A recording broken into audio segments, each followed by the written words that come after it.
السلام عليكم. حسب ما هو متداول، تم توقيف المدعوة دنيا الصيفية داخل فندق بباب الزوار.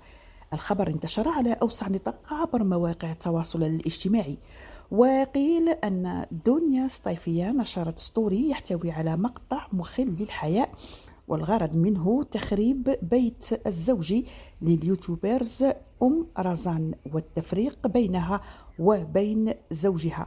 وكما قامت دنيا الصيفية بنشر بعض من صور بيت رزان المعروفة بأخلاقها النبيلة.